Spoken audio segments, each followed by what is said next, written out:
تھے، موسیٰ علیہ السلام طور پر پہنچے تو طور پر اللہ نے براہ راست وحی کی، وہاں موسیٰ علیہ السلام سے اب کلام ہوئے۔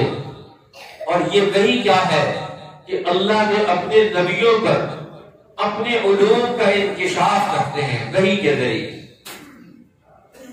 دنیا کے باقی لوگ وہ تو وحی کے علوم کا مطالعہ کرتے ہیں نبیوں کے واسطے سے، اور اللہ کے نبی علم وحی کے ذریعے سے براہ راست علوم کا اور کائنات کے حقائق کا مطالعہ اور مشاہدہ کرتے ہیں، اس لیے کہ نبی اس کا دل و دماغ روشن ہوتا ہے، اس کی نظر بینا ہوتی ہے، اس کا دل بیدار ہوتا ہے، اس کے دل کا، اس کے دماغ کا، اس کی آنکھوں کا آپس کا ربط اور تعلق کبھی نہیں ٹوٹتا۔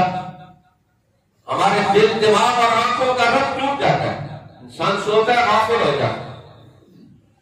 اس کے دل اور دماغ اور آنکھوں کا تعلق آپس میں کمزور ہو جاتا ہے، مختلف حالات، مختلف مسائل کا شکار ہوتا ہے۔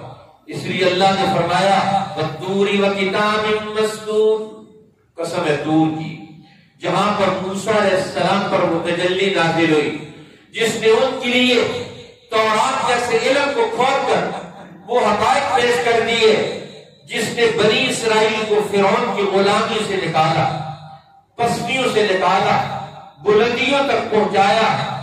وَالطُّورِ وَكِتَابٍ مَّسْطُورٍ، اس کے قسم ہے اس کتاب کی جو تحریری شکل میں آئی، اور موسیٰ علیہ السلام نے اس علم کی روشنی میں بنی اسرائیل کو پروان چڑھایا، اور وہ واضح کتاب ہے، انسانی زندگی کے حقائق بیان کرتی ہے، انسانوں کو مشکلات سے نکالتی ہے، انسانوں کو غلامی اور ذلت اور پستی سے نکالتی ہے، انسان کن مسائل کا شکار ہوتے ہیں، نبی کا دل و دماغ ان مسائل سے آگاہ ہوتا ہے، آگاہ ہو کر وہ اس کا سلسلہ آگے بڑھاتا ہے۔ فرمایا اس کو جو تم مانتے ہو، تورات حق کتاب ہے، موسیٰ علیہ السلام حق نبی ہے، ان کا تذکرہ کرتے ہو، لیکن جب قرآن آتا ہے، نبی کے آخر الزمان آتے ہیں اور غار حرا کی تجلیات کا نزول شروع ہوتا ہے، یہاں سے انسانوں کی قیامت تک کے آنے والے انسانوں کی ترقی کا علم، ان کے مسائل کے حل کا پیغام، آخری پیغمبر جو ساری دنیا کے نبیوں کے علوم پر حامی بنا کر اسے بھیجا گیا، تم اس میں شک میں مبتلا ہو جاتے ہو۔ فَذَكِّرْ فَمَا أَنْتَ بِنِعْمَةِ رَبِّكَ بِكَاهِنٍ وَلَا مَجْنُونٍ، میرے پیغمبر اب آپ اپنا فرض منصبی سنبھال لیں، آپ قرآن حکیم کو انسانی ذہنوں کے، ان کے دل و دماغ کو بیدار کرنے کے لیے قرآن حکیم کے علم کو لے کر انسانی معاشروں میں اترے، انسانوں کے ذہنوں کو اس سے آراستہ کرے، آباد کرے، ان کے دل و دماغ میں جو خیالات ہیں، جو باطل افکار ہیں، ان کے دل و دماغ میں جو خواہشات نفسانیہ ہیں، جنہوں نے ان کی قوتوں کو اپنے آپ غلام اور مجبور بنا کر رکھا ہوا ہے، آپ انہیں وہاں سے نکالے۔ فَذَكِّرْ فَمَا أَنْتَ بِنِعْمَةِ رَبِّكَ بِكَاهِنٍ وَلَا مَجْنُونٍ، آپ قرآن حکیم کے اس پیغام سے نصیحت کریں، آپ اپنے رب کی نعمت سے، اس نعمت قرآن سے، نعمت وحی کے سبب سے نہ تو آپ مجنون ہیں اور نہیں آپ کامل ہیں۔ یہ آپ کے حوالے سے جو تبصرے ہو رہے ہیں کہ یہ مجنون ہے یا یہ کاہن ہے، اور میں نہیں، یہ تو وحی کا علم ہے، یہ کہانت کا علم نہیں، یہ دیوانوں کی گفتگو نہیں جو انسان کے اول و آخر کو ڈسکس کرتا ہے۔ اس لیے اللہ نے پھر سورۃ النجم میں وحی محمدی کو بیان فرمایا کہ محمد صلی اللہ علیہ وسلم پر آنے والی وحی کا وہ پیغام کا وہ اثر کیا ہے۔ فرمایا وَالنَّجْمِ إِذَا هَوَىٰ، اب ستارے ڈوب گئے، مَا ضَلَّ صَاحِبُكُمْ وَمَا غَوَىٰ، قریش اور عرب کے لوگوں، یہ تمہارا ساتھی، یہ پیغمبر اسلام محمد رسول اللہ، مَا ضَلَّ صَاحِبُكُمْ وَمَا غَوَىٰ، نہ تو یہ آدم علیہ السلام سے لے کر عیسیٰ علیہ السلام تک آنے والے نبیوں کا رائے حق وہی کے علم کے راستے سے ہٹا ہے. وَمَا ضَلَّ صَاحِبُكُمْ وَمَا غَوَىٰ، نہ یہ گمراہ ہوا نہ یہ بیٹھ گیا. وَمَا يَنطِقُ عَنِ الْهَوَىٰ، یہ جو گفتگو کرتا ہے، کلام کرتا ہے، تمہیں پیغام سناتا ہے، تمہیں علم بتا رہا ہے، یہ علم کوئی معمولی علم نہیں، یہ اپنی خواہش سے نہیں بولتا. ان هو الا وحی یوحیٰ، یہ وحی کا علم ہے. وحی کس چیز کا نام ہے؟ اس لیے علماء فرماتے ہیں اس کی مثال یوں سمجھ لیں. ایک استاد جغرافیہ پڑھاتا ہے مثلا، اور وہ کسی ملک کا جغرافیہ پڑھاتا ہے تو وہ جغرافیہ کی کتابیں پڑھ کر جغرافیہ پڑھاتا ہے. اس ملک کے حالات بتاتا ہے. اس نے کتابوں میں پڑھا کہ فلاں ملک ایسا ہے، عرب کا ملک مثلا مکہ مکرمہ کہاں ہے، حجاز کے صوبے میں ہے، حجاز کا صوبہ کیا ہے، وہاں گیا نہیں. جغرافیہ کا علم کتاب سے پڑھ کر وہ پڑھاتا ہے. اب وہ بچوں کو سمجھائے گا تو وہ کیسے سمجھائے گا؟ جو سمجھائے گا اس کی اور اس کے درمیان، اس کی اور بچوں کی تعلیم کے درمیان ایک گنا گیپ ضرور ہوگا. علم کو دے رہا ہے لیکن اس کا علم صرف کتاب کی بنیاد پر، اپنے آنکھوں کے مشاہدے کی بنیاد پر نہیں ہے. لیکن جو انسان وہاں سے حالات سے گزر کر آیا، پورے عرب کے ملک کو دیکھ کر آیا ہے، وہ آ کر کتاب بھی پڑھتا ہے اور اپنا مطالعہ اور مشاہدہ کر کے اپنی آنکھوں سے جو آیا ہے وہ آ کر کے علم پڑھائے گا. ان دونوں میں کتنا فرق ہوگا؟ اور میں نبی پور کائنات کے حقائق کو اللہ جل جلالہ علم وحی کی بنیاد پر اس کے سامنے پوری کائنات کو منکشف کر دے گا. ہر چیز اس کے سامنے کھل جاتی ہے. پھر وہ جو رائے دیتا ہے وہ صرف محسوسات کی بنیاد پر نہیں ہوتی، وہ صرف اس کا مطالعہ نہیں ہوتا، پورا عقلی انکشاف ہے. اس کا عقل بھی کامل اور مکمل ہے، اس کا مطالعہ بھی کامل اور مکمل ہے. تو وہی کس چیز کا نام ہے؟ ایک کامل شخصیت جس کو زندگی کے سارے حقائق پر عبور ہے. اس نے انسانی زندگی کو قریب سے مطالعہ کر دیا ہے. ان هو الا وحی یوحیٰ، یہ وہی ہے جو آپ کے دل مبارک پر اس کا القاء کیا گیا. فاوحیٰ الی عبدہ ما اوحیٰ، اس معراج کے موقع پر اللہ نے اپنے پیغمبر کو اوپر بلا کر ساری کائناتوں کا مطالعہ اور مشاہدہ کرا کر ابھی اتنا بڑا معلم، اتنا بڑا استاد، اتنا بڑا لیڈر اور رہنما، قرآن اور اس کے علوم کا حامل، انسانی معاشروں کا مطالعہ کر کے اس پوری کائنات کا مطالعہ اور مشاہدہ کر کے دنیا میں تمہارے لیے بھیجا گیا ہے.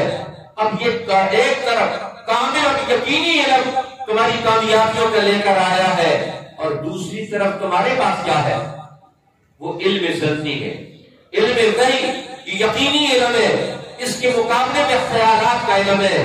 ان ہی الا اسماء سمیتموها انتم وآباؤکم ما انزل اللہ بها من سلطان. انسانوں کے بعد ظنی اور خیالی علم ہے.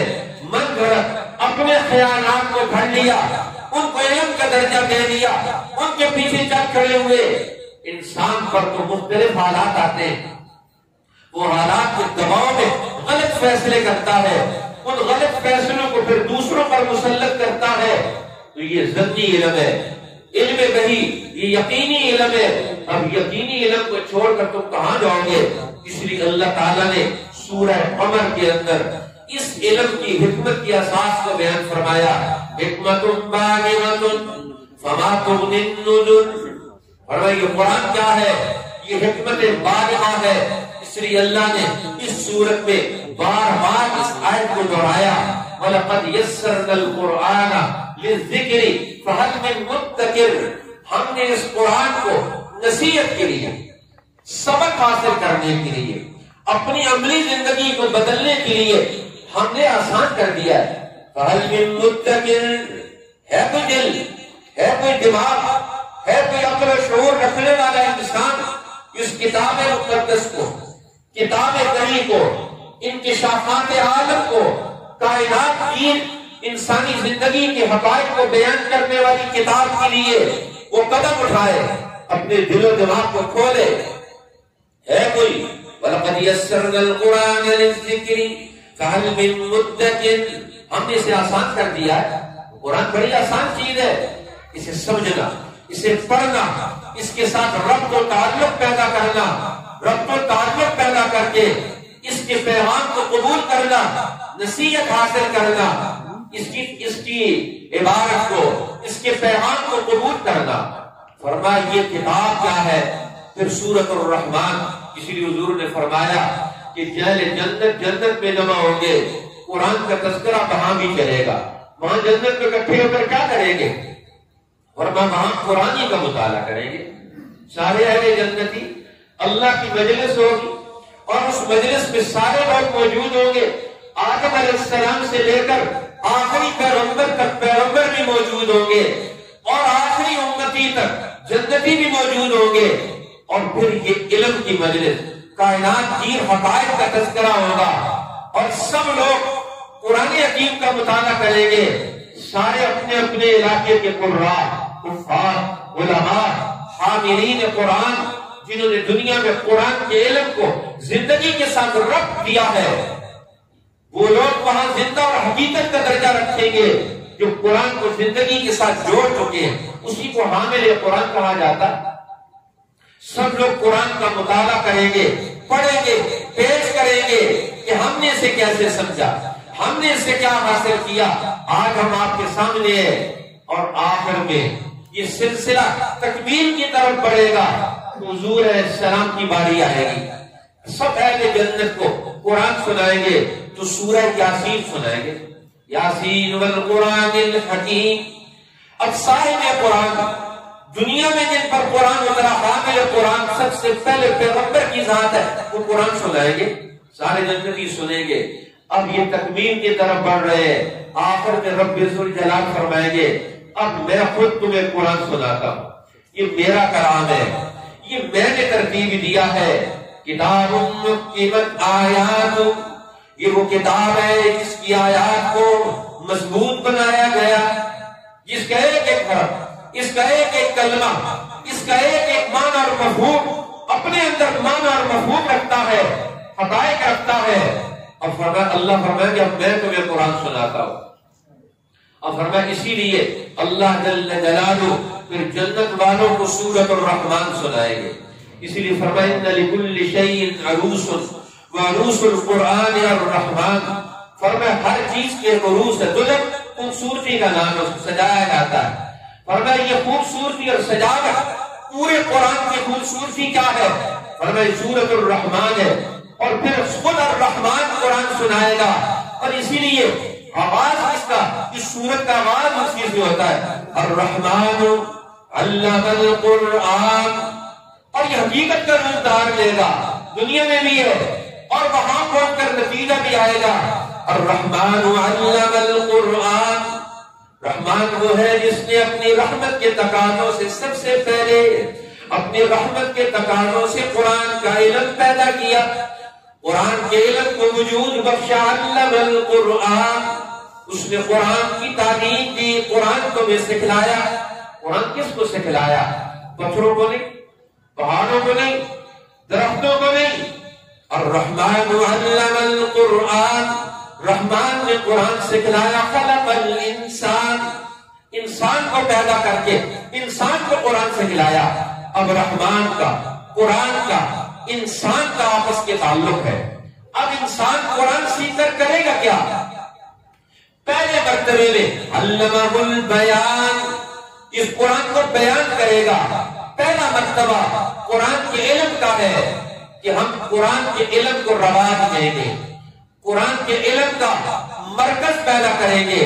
اس کے الفاظ سکھانے والے، اس کے معنی اور مفہوم پر غور کرنے والے، اس کے معنی اور مفہوم کو قانون کا درجہ ڈھالنے والے مجتہدین پیدا ہوں گے. قرآن کے قاری بھی آئیں گے، قرآن کے تلاوت کرنے والے بھی آئیں گے، قرآن کا ترجمہ کرنے والے بھی آئیں گے، قرآن کے مفسر بھی آئیں گے، قرآن کے ماہر قانون بھی آئیں گے، مجتہدین بھی آئیں گے، مدبرین بھی آئیں گے. یہ سارے کیا ہے؟ علمہ البیان. یہ قرآن کا بیان ہے. یہ بیان جو اس کا ختم ہی نہیں ہوگا، قیامت تک اس کا بیان چلتا رہے گا. اس لیے فرمایا اب قرآن دنیا میں آیا، اس رحمان سے تعلق جڑے گا انسان کا. انسان کو قرآن آئے گا، اسے بولنا آئے گا، اسے انسانوں کے مسائل بول کر انسان کیا کرتا ہے؟ حقائق کا اظہار کرتا ہے، ضرورتوں کا اظہار کرتا ہے. انسان اپنے بیان سے اپنی مجبوریوں کی یہ جو جگڑ بندی ہے، اس کی مجبوریوں نے اس کو جگڑ کے رکھا ہوا ہوتا ہے. یہ بیان کے ذریعے سے اپنی مجبوریوں کا اظہار کرتا ہے کہ مجھے کیا تکلیف ہے، مجھے کیا پریشانی ہے، پھر اس پریشانی کا حل کیا ہے. اس لیے اللہ نے انسان کو نطق اور بیان سے مزین کر دیا. تو فرمایا اب تمہاری ذمہ داری کیا ہے؟ اب تم کائنات کا مطالعہ کر کے اپنی ذمہ داریوں کی طرف آؤ. اس لیے سورۃ الواقعہ میں اللہ جل جلالہ نے قرآن کی تاثیر بیان کی کہ قرآن کی تاثیر سے انسان کیا بنے گا. اصحاب الیمین السابقون السابقون اولئک المقربون. ایک تو سابقین کی جماعت آئے گی، مقربون کی جماعت آئے گی. دوسرا اصحاب الیمین آئیں گے جو دنیا میں کائنات کی نعمتوں کے مستحق بنیں گے، دنیا میں اور آخرت کی نعمتوں کے مستحق بنیں گے. اصحاب الیمین ہے، السابقون السابقون ہے، قرآن کی طرف آئے، علم کی طرف آئے. ان کے ذریعے سے کائنات کی تمام مخلوقات کے لیے علم کا، نعمتوں کا دروازہ کھلے گا اور یہ ترقی کرتے چلے جائیں گے. اس لیے اللہ نے فرمایا کہ اب دنیا میں قرآن پاک کے آ جانے کے بعد تمہارا اللہ سے تعلق مضبوط ہونا چاہیے. اب مضبوط تعلق کس بنیاد پر ہوگا؟ سچے اور صحیح علم کی بنیاد پر ہوگا. اس لیے قرآن سچا اور صحیح علم ہے، لیکن یہ نبوت کے مشکات نبوت سے جب نکل کر آئے گا اور تم اس کا مطالعہ کرو گے تو پھر تمہارے لیے یہ ضرور پیدا ہوگا، اس کا اثر پیدا ہوگا. اس لیے فرمایا فَلَا أُقْسِمُ بِمَوَاقِعِ النُّجُومِ. اب دنیا میں انسان ستاروں کو دیکھ کر اس کی تاثیر کا قائل ہے. قرآن کہتا ہے ستاروں کی تاثیر کے قائل، چاند کی تاثیر کے قائل، سورج کی تاثیر کے قائل، سیاروں کی گردش کے قائل. فَلَا أُقْسِمُ بِمَوَاقِعِ النُّجُومِ. یہ ستارے ایک مرکز میں اپنی زندگی کا ایک محور مکمل کر رہے ہیں. ان کو چلانے والا کون ہے؟ ان کی منزلیں مقرر کرنے والا کون ہے؟ اس پورے علم کو مرتب کرنے والا کون ہے؟ إِنَّهُ لَقَسَمٌ لَوْ تَعْلَمُونَ عَظِيمٌ. جس نے اس کائنات کو پیدا کیا، فرمایا اسی اللہ نے قرآن کو بھی تمہارے لیے بھیجا ہے. إِنَّهُ لَقُرْآنٌ كَرِيمٌ. یہ قرآن عزت والی کتاب ہے. تم نے اس سے کیا حاصل کیا ہے؟ اس کی عزت سے اپنی عزت کو بڑھانے کا کیا منصوبہ بنایا ہے؟ ان ذرا اس پر غور کرو. اس لیے مسلمان معاشرہ کس کا نام ہے؟ جو قرآن کے علم پر استوار ہو. ان کا گھر، ان کی زندگی، ان کے بادات، ان کے رشتے ناطے، ان کی پوری زندگی قرآن کے علم کی بنیاد پر وجود میں آئے، اس علم کی بنیاد پر وہ مرتب ہو. یہی تو قرآن حکیم چاہتا ہے. اس لیے فرمایا تمہارے اندر قرآن حکیم کے تعلق سے اوصاف پیدا ہو. ان اوصاف کی بنیاد پر تم دنیا میں اپنا کردار پیدا کرو. اس لیے اللہ نے سورۃ الحدید میں اس کردار کو واضح کیا. اب مسلمان کا کردار قرآن کے حوالے سے کیا آنا چاہیے؟ لقد ارسلنا رسلنا بالبينات وانزلنا معهم الكتاب والميزان. نبی اور رسول بھیجے، اور ان کے بھیجنے کا مقصد کیا ہے؟ ان سے تم علم لے کر، رہنمائی لے کر، لِيَقُومَ النَّاسُ بِالْقِسْطِ. انسانوں میں انصاف پیدا کرو، انصاف قائم کرو. اب ذمہ داری کیا ہے؟ انصاف پیدا کرنا. اللہ جل جلالہ ہمیں قرآن حکیم کے ذریعے سے دنیا میں عدل و انصاف کا وہ ماحول نصیب فرمائے جس سے ہماری دنیا بھی صحت مند ہو، ہماری آخرت بھی درست قرار پائے، اور ہم دنیا میں بھی